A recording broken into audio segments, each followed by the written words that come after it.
Gisugda na ang multi-million peso underpass project sa General Santos City. Gilaumang makatabang among proyekto nga maalibyuhan ang problema sa trapiko sa syudad. Dugang detalye sa report ni Abby Caballero. Mao kini ang Digos Maca Road, Bulaong Junction, usa sa pinakabisi nga dalan sa dakbayan sa General Santos.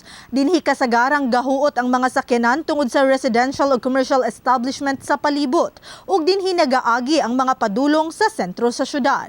Aron makunhuran ang problema sa trapiko, usa matud sa pamaagi mao ang pagtukod ug underpass. Ang findings po namin na pwede tayo mag-underpass. Tapos, yung during construction, it is the challenge to our contractor na ang construction nila dapat sa gabi. Tapos, after sa kinabukasan, all moving equipments dapat i-pull out niya.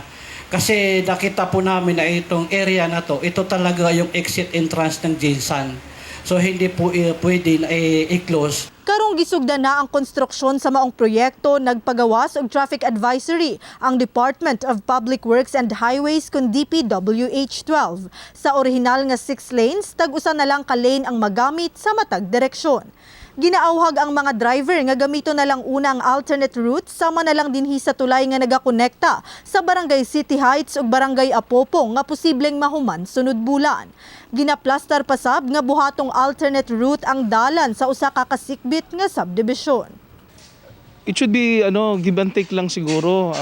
Tagan mo na to, siyempre dili man lang po dato ang mga constituents kundi mga taga San Isidro, Barangay Mabuhay, ang moagi diri kanang kumbaga dito siya moagi sa National Highway, diri siya magawa sa may Dasera Road.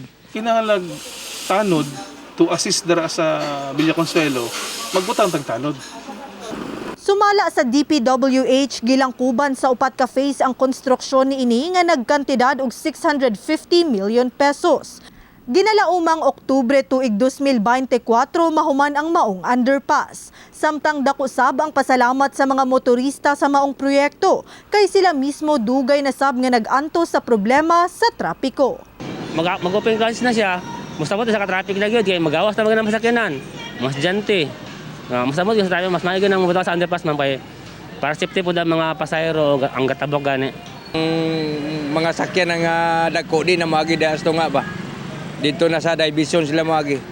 Kay grabe ang traffic pagkahapon diri. Mag-uot man ng mga sakyanan. Kauban si Gary Balantay sa kamera. Ako si Abby Caballero para sa One Mindanao.